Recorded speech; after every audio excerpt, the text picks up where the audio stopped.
So on Friday, my cat Corn Pop died, and I don't really know what I want you to do about it. I know that if someone comes to me and says my cat died, the most I can really muster is like, "Oh shit, that sucks. Sorry to hear that, man. Life is fucking bad." I don't know what to tell you. Um, so I don't really expect any sort of like alleviation from you. I don't even need you to, tell me that it sucks or give me your condolences. I mean, you can if you want. I'm not looking for it. I'm not fishing for it. I guess I'm making this for myself. I mean, I can't say that's entirely true because I've already written out 13 handwritten pages of my feelings and everything to try to exorcise the demons. So I guess it's not for myself because that was for myself. This is for you, but I don't really know what you can do with it. I don't know if you have any use for it, but whatever. Fuck you. Here it is. So how'd he die? Well, about month and a half ago, maybe even 2 months ago, I noticed he's getting skinny. And it's just weird because he's a voracious eater, or was. I suppose that I should get used to using the past tense. Anyway, he's a voracious eater. He's always breaking into the pantry, stealing food if he can. We have a padlock on the damn thing. Thanks to him, one of the many modifications we've made to the house in order to prevent him from getting into the various mischiefs that he, I was about to say does, but did. Anyway, he, I didn't think he wasn't getting enough food, but I'm like, well, let's try feeding him a little more, fatten his ass up, because, I mean, he's looking scrawny. I don't really get why he'd be looking scrawny. But, he didn't put any weight back on. A couple times I thought to myself, oh, I think he's gaining weight back. But that must have just been some weird cope, because I don't think so. So, I would say probably Monday of last week or Friday of the week before, somewhere around that area of time, I decide like he's not looking any better. So I think it's time to schedule a vet appointment. I scheduled a vet appointment for that Wednesday. Last Wednesday, by where we're sitting now. And I take him in. And, they look at him. They give him some blood work. They try to do an ultrasound. But there were some problems with that because there was so much in his belly. So they try to do an X-ray, and they show me the X-ray, and they show me that his tummy is supposed to be like this big, his little belly is supposed to be like this big, stomach, medical, it's like this big, full of food, undigested, barely digested anyway. And they ask me, has he been pooping? And I'm like, yeah. He's got his own dedicated litter box, and it's, there's stuff in there. So I'm not sure what the deal is with all this food that doesn't seem to be moving along. And, they also show me that there might be something wrong with some other stuff in his GI, but they can't look at it because it's all being blocked by this big, huge, overinflated, full to the brim belly. They also mention that his heart is enlarged, but they say that's not their primary concern right then and there. The main concern right then and there is, what's going on with his stomach. So, the blood work is pretty unencouraging. He's got anemia, very bad anemia. He's got fluid. This is not from the blood work. This is from the the X-rays and the ultrasound. He's got fluid around his lower organs, not so much up here, but the stuff down here. The GI kind of stuff. And, he's got some other problems, right? It's a whole host. But those are the serious ones. And they say, okay, well, here's what we want you to do. We want you to not feed him tonight, not feed him tomorrow morning, bring him back in here. Hopefully some of this stuff will have moved through his system. We'll be able to get a better look at what's going on inside of his GI tract. I say, okay. I take him back. They say, yeah, okay. Some of the food looks like it's moved through. The stomach has shrunk down some. But, we're still having a lot of trouble seeing there. So what we're going to do is we're going to give him some fluids. And, hopefully that'll move things along. Fluids intravenously. And so they give him the fluids. He has a very bad reaction. I guess an alarming reaction. I was not there because I had dropped him off in the morning. But he had apparently a pretty alarming reaction to those fluids. And they give me a call, and they tell me about what's going on. He's breathing heavy. He's doing all this stuff. And so because that was happening, one of the things they look at that point is, if your body can't handle those fluids, and she even told me, I did a very conservative amount of fluid. But he still had a huge reaction. And one of the things they look at in that instance is the heart, because heart can't pump enough. You introduce all these new fluids into the bloodstream, heart can't handle it. Fluid gets in the lungs, breathing problems ensue, etc. So they take a second look at his heart with the ultrasound. They don't have a cardiologist on staff, but they have, enough expertise to say, hey, so we looked at his heart with the ultrasound, and we are going to tentatively, because no one here is a cardiologist, but we're going to tentatively say that we think he has dilated cardiomyopathy, which is a strange diagnosis for a modern day cat, because it used to be a very common diagnosis a number of years ago, because a lot of cats were deprived of taurine, which is very essential for their health. That's why almost all modern cat foods have taurine added as a supplement. Now, we fed Corn Pop a, pretty high-end brand of cat food. I told her the brand, and she was, oh, yeah, well, that's not it then, because that's a good brand, and that obviously has taurine in it. So she was thinking maybe I was feeding this cat some weird hippie shit that didn't have any taurine, or I'm making him be vegan or some shit, which no. So it's like, okay, well, it doesn't seem like it'd be a taurine deficiency unless he's not absorbing it for some reason or whatever. By that time, they're more concerned about just getting him stable. So they stabilize him. They tell me, you can come pick him up, but, he's not, the prognosis ain't good. They're pretty much starting to prepare me for the worst, letting me know things aren't looking good. So, I say to myself, I say to them, actually, they give me some heart medication when I show up there.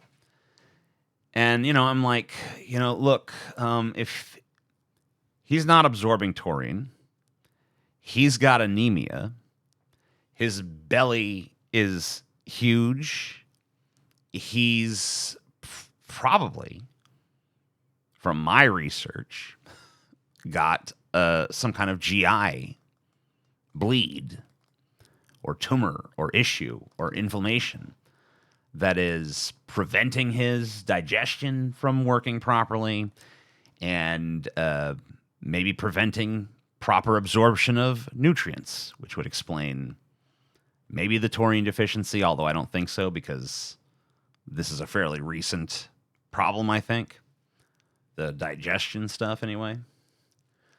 And, but it definitely explains his inability to put on any weight. So I'm saying to her, like, I don't know that these pills you're giving me right now are going to do any good if we're throwing them into a digestive system that doesn't fucking work. So I'd like to bring him in again tomorrow to see if we can get a better look at that GI. And she's like, okay, but he's already been deprived of food long enough, so give him a little food tonight. And don't feed him in the morning and bring him back here. And so I say, okay, yeah, that sounds good. Let's get another look at that GI. I bring Corn Pop home. He's a little out of it, a little zonked from the fluid incident. And I think also just the fact that he hadn't got to eat much those days. I mean, I gave him a big can of tuna when he came back home. I figured I'm not going to just give him some fucking kibble after his ordeal. I'm going to give him something a little bit more real. So I give him some tuna and, stuff like that. And, then he's just chilling with me. We're watching TV together. He's hanging out on top of me, but I kind of look at him and I could see he's doing like this weird nodding stuff. He seems unbalanced. He's still jumping up on the counter trying to look for stuff to eat. Which, you think in his condition, he wouldn't be jumping up on countertops and stuff still, but it was Corn Pop. So, of course, he was still jumping up on the counter. But, what used to be a beautiful, powerful, fleet-footed jump onto the counter was now all of a sudden this, sloppy, doesn't quite fully make it the first time kind of jump where he's like getting halfway up and then pulling himself the rest of the way. And it's artless and clumsy in a way that Corn Pop, normally wasn't. So, you could tell he's kind of fucked up. And I'm like, okay, he's exhausted. And, he's had a long couple of days and, a lot of stuff has been discovered. But, he's still good spirits, good energy. And he's a little messed up, but I don't think the end is like nigh, So we, I lay down. Corn Pop lays down with me. He's super snuggly. He's like nuzzling my neck super hard, like he's almost trying to burrow into it, And we pretty much slept side by side the whole night. He's always been a snuggly cat, but he was definitely, there was like a desperation to his snuggliness that night. Like it was very important.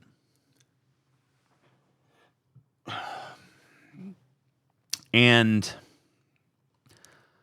I feel like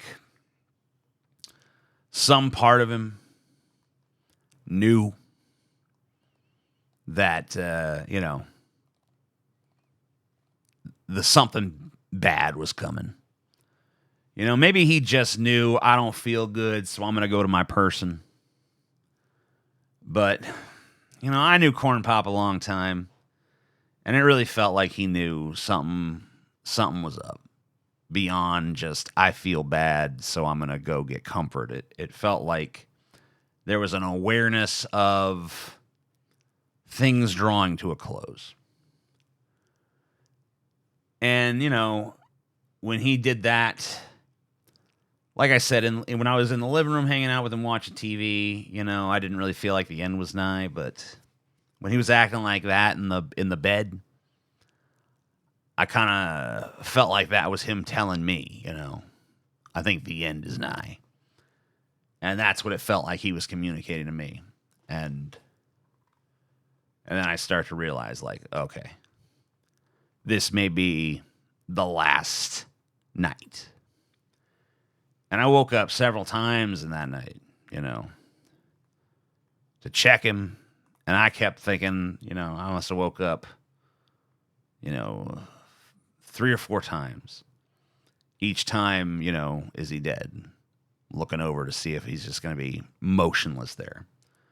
But he was always good. And then, the time came in the morning for me to take him to his appointment. And, he had been so super snuggly before. But now there was no more snuggliness. There was just, he was sitting at the foot of the bed. And he's just looking out at nothing. And I brought him over to me. I'm like, hey, man, come here. And, he's like, okay, yeah. But then he just goes right back to where he was and just stays there. And I'm like, okay, I guess we're done with that. So, I get his little cat carrier. And I'm like, hop on in, Corn. And then, he stood out in front of it for a second. He looked in there and he looked like he was contemplating whether he was going to get in it or not. And then he kind of turned away from it like, no, go on in. And then he went in. And I latched it shut. And I started driving to the vet. And, it's always a sort of a 50-50 with Corn Pop in the car, whether he's going to be a whiny baby or if he's just going to fall asleep in there. This morning was kind of a mix. He was a little bit whiny, but not super whiny. A few of them, but, overall, that morning, I didn't see any of the shakiness. I didn't see any of the wobbliness. He seemed basically, other than, the only external sign that I would see that he's messed up is that he's skinny. He's way too skinny. And so, I felt like, maybe we're rounding a corner here. Maybe some of the medicine I was given is already doing its job. And, I'm optimistic at this point. Things are bad with his test results and stuff, but I'm like, we're really trying to tackle this now. So maybe we can get somewhere with it. So I drop him off. But before I bring him in the building, as I'm carrying his carrier in there, all of a sudden this wave washes over me of just,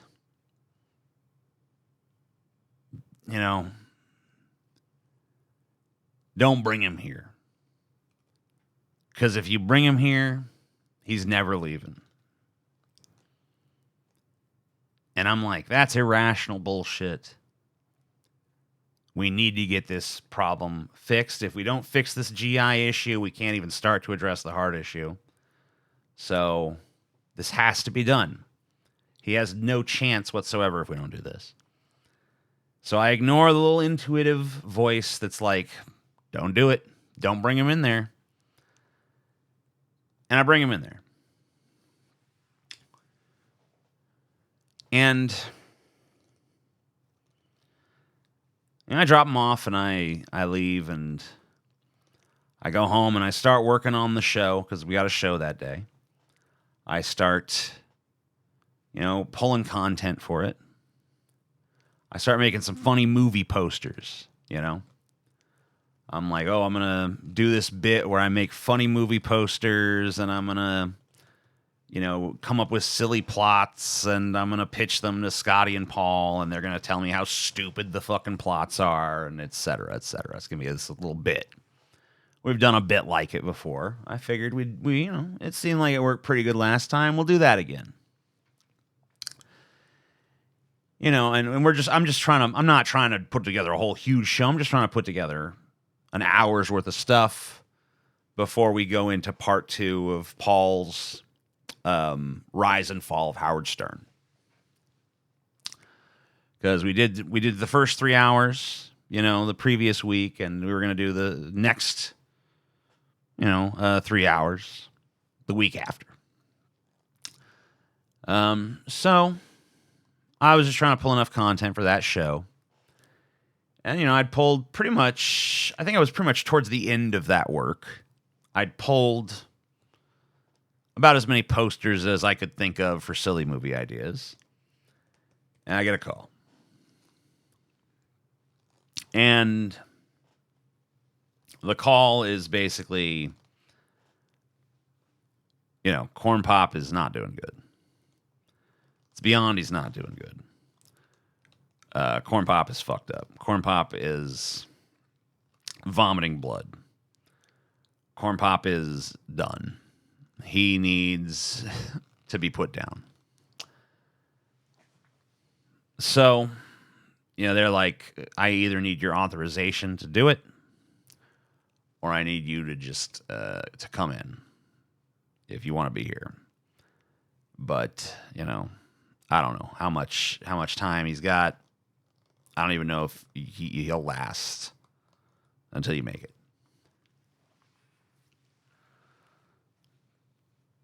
So I go in, and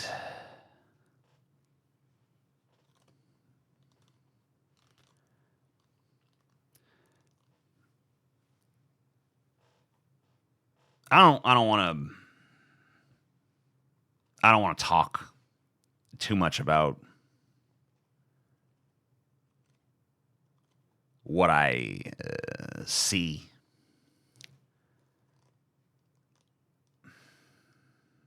I guess I should. If you're still listening, you've invested the time. But that comes in, she tells me, he doesn't look good. He's not pretty right now. There's a lot of stuff. And, we've tried to clean it up the best we can to make him presentable, but, it's not going to be like, they're just letting me know we're not getting no fucking Hallmark channel, gently into that good night kind of thing. Okay. We're not getting some sanitized cinematic movie death for Corn Pop where it's going to be, he comes in and, he's just kind of like, oh, I'm so weak. And then it's like, sorry, buddy, go into the light, And then he just peacefully falls asleep. They let me know. I'm not getting that. Okay. So,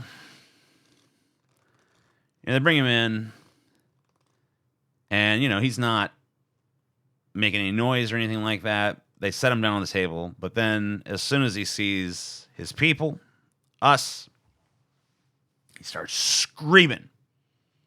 And he's got black stuff all over his front. His tongue is black. But his eyes are full of recognition. There's no light dimmed from his eyes. He's fully aware, fully conscious. And he looks and he starts screaming, and the scream was horrible. And the whole drive over there, I had been like, you need to be strong. You need to be composed. This is about your strength to everyone else here, and especially the Corn Pop.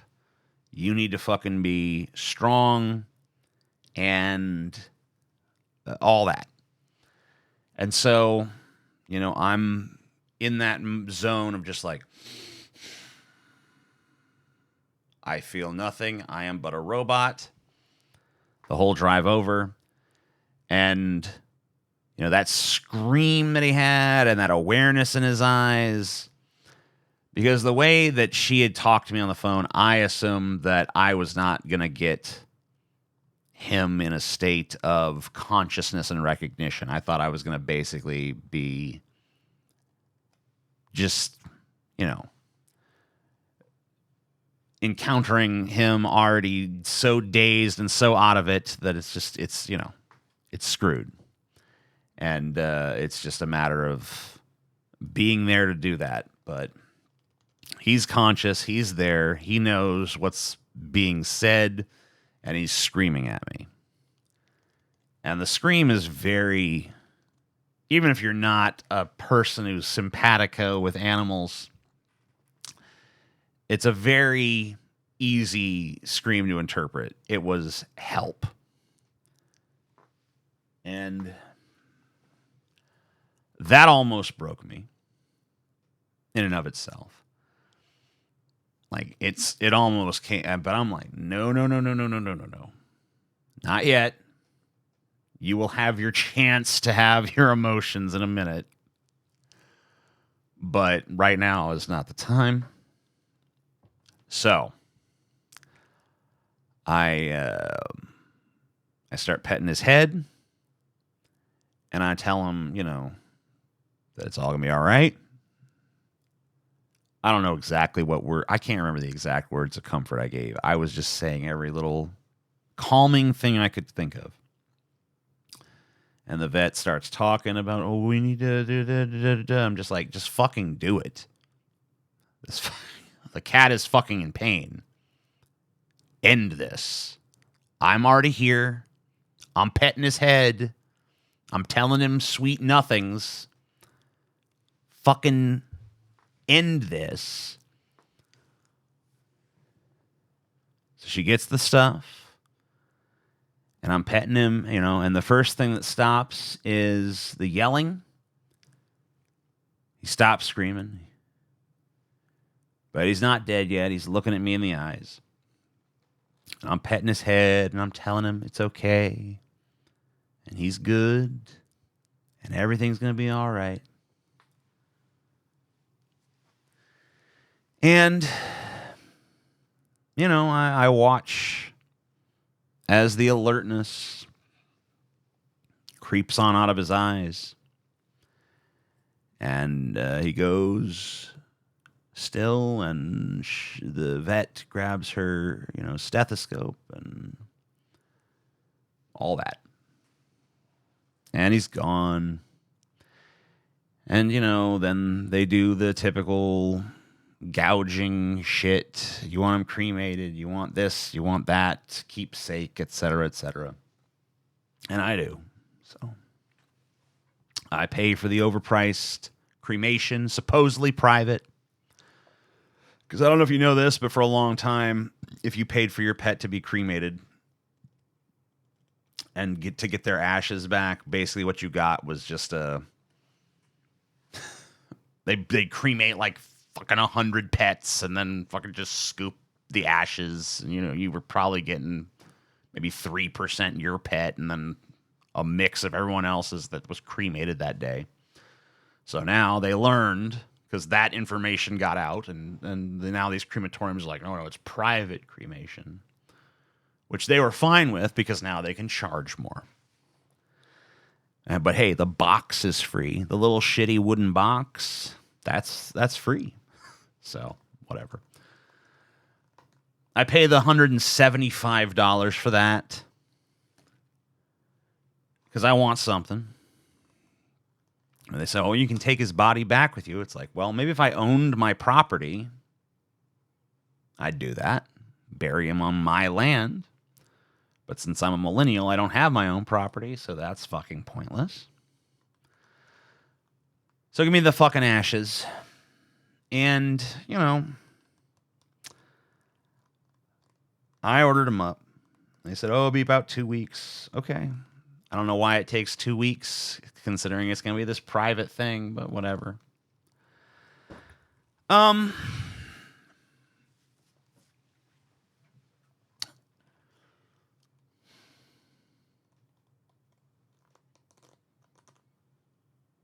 since then,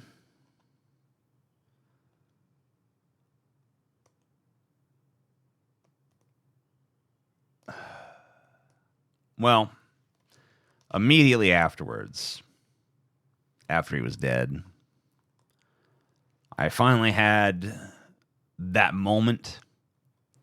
I was able. It was arranged that I have a moment all to myself in the room, so I didn't have to cry in front of anybody else, which is very considerate because I don't like being vulnerable in front of other people, even my loved ones, etc.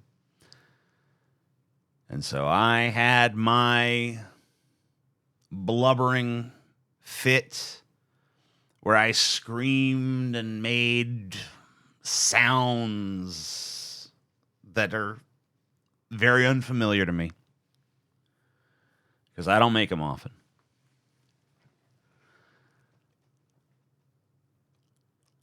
And since then, I've had a few little tears here and there, but nothing too serious. When I was writing my 13-page handwritten sort of coming to terms with my feelings thing, cried a few times during that. Had a few little moments here and there where a tear might stream down my eye. But I think the crying phase is probably over. I think there's no longer a super raw nerve. My systems have started calibrating. Not to say I'm over it, because I'm not. But, a lot of the things that have happened since then have been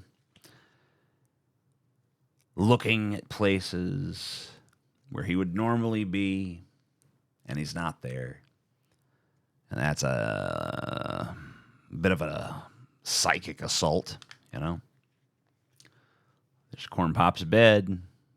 Corn Pop's not in it. There's Corn Pop's little spot on the couch he used to lie on. He's not there. Oh, man, I bet if Corn Pop was here right now, he'd be up on the counter.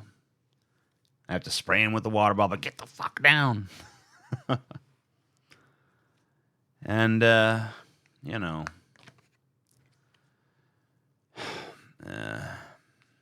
he's gone from every spot where once he was, except for here and here. Still there, but nowhere else. Nowhere else that I can see. A few little events that happened. Went outside the day he died, and I saw a cat in the clouds, or in the negative space between the clouds, anyway. And I said, it is a sign from Corn Pop. I used to be the amazing atheist. I used to be someone who was pretty skeptical of stuff like that, and I guess I still am on some level, but... And nowadays, whatever. I realize that we're each living in our own little head world. And if it helps me out to see the kitty cat in the clouds, then why not? It's one of the benefits of being a fucking lunatic. And then I went out the other night, and I looked in the sky, and there was way more stars than there had ever been in all of human history. The sky was literally sparkling with non-stop stars filling the entire fucking sky. And I'm like, okay, well, I am apparently either having some sort of spiritual vision right now, or I am hallucinating. But whatever. It feels like it's connected to Corn Pop, so I'll take it.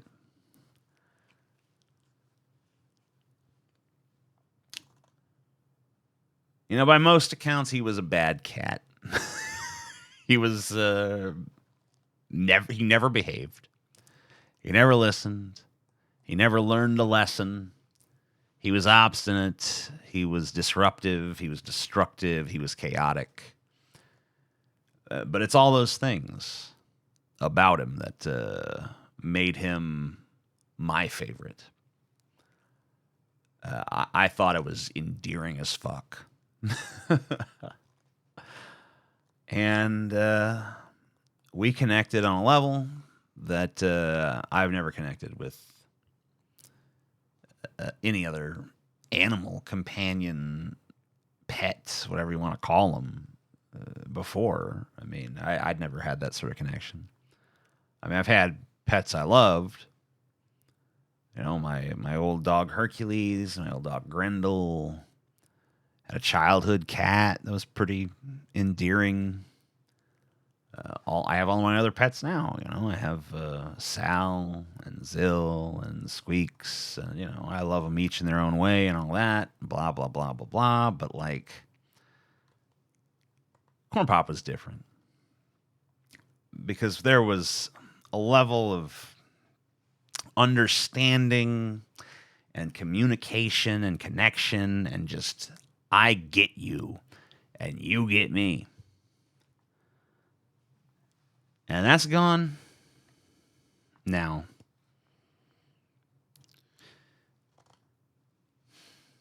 And that sucks.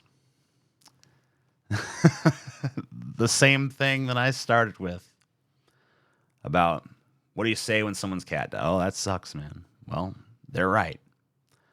That sucks, man.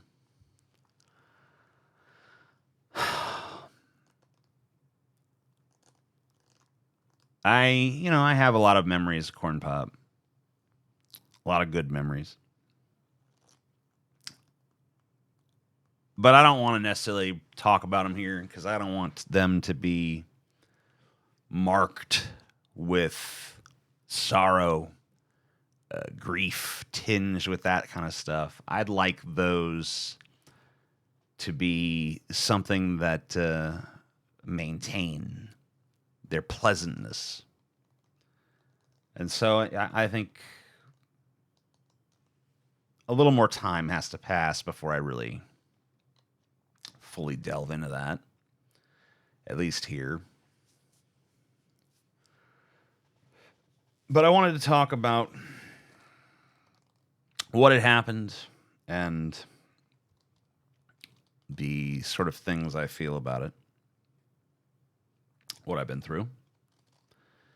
I know many of you have been through similar events. I've heard from many of you who are already aware that this situation had taken place. I've heard from many of you who've been in very similar positions to where I am now and lost pets, companions, friends, whatever you want to call them. That meant the world to you.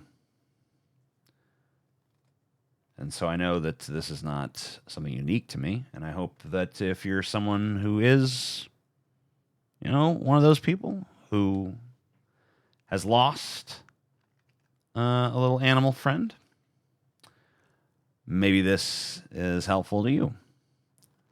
Or maybe it is helpful to someone who has an animal that they haven't lost yet, but they know they will someday. And maybe this is a way to help sort of prepare. I don't know. I don't know what the use of this is. But I hope it has one. And if it doesn't, oh well, I guess if you're still watching at this point, it must have at least been somewhat entertaining, which is ultimately the goal of making videos, right? So giving you something a little different, but maybe something a little more human? I don't know. Who fucking knows? I think I'm done talking at you for now.